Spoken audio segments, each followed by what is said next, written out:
جماعة أنا أبو يوسف صاحب الفيديو اللي الجماعة الزملكاوية خدوه وقصوه ونزلوه على كل جروباتهم، وقالوا إن إحنا مش في ظهر النادي، وإن إحنا مش في ظهر الكابتن محمود الخطيب. ادي الكابتن محمود الخطيب عندي في البيت في كل حتة. كابتن محمود والنادي الأهلي ده عشقي، ده احنا ظهر النادي الأهلي، احنا الأهلاوية استاد القارة دي. أنا بس عندي رسالة، بس عايز أقول للجماعة الزملكاوية اللي خدوا الفيديو، لو أنتوا كنتوا فعلا يعني رجالة كنتوا نزلتوا الفيديو زي ما كان، ما كنتوش قصتوه وخدتوا منه حتت نزلتوها. احنا زعلانين ان الاهلي ما جاش، اكيد زعلانين الاهلي ما جاش. كان نفسنا الاهلي يجي عشان حاجه واحده بس، عشان ندوس على وشهم. تمام. اما بقى الجماعه الاهلاويه اصحابي واخواتي اللي قالوا عليا زملكاوي واللي قالوا عليا كده اهوت، انت تعرف احنا كان فينا ايه واحنا في الملعب؟ تعرف احنا مرينا بايه؟ تعرف ايه اللي عدى علينا؟ عيل صغير زي يوسف دوت. انا هسمعك يوسف قال لي ايه في الاستاد.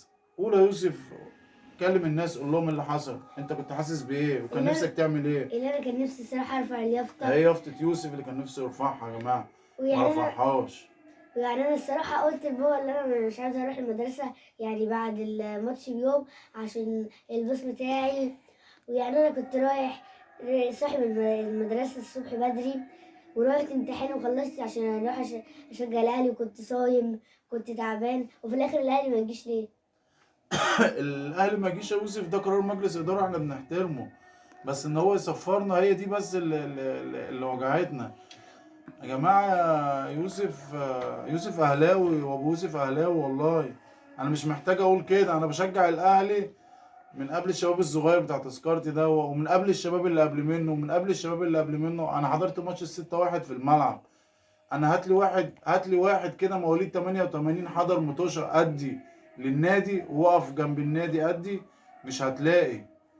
فانا بس نفسي كل الناس اللي تشوف الفيديو دوت تشيره في كل حته وتنزله على كل الجروبات، وبالذات الجروبات بتاعتهم اللي خدوا الفيديو وقصوه وخدوا منه حتت صغيره. وانا بقول شيكابالا مبسوط يا كابتن. فعلا شيكابالا اول ما نزل الملعب اول حاجه عملها بصلنا.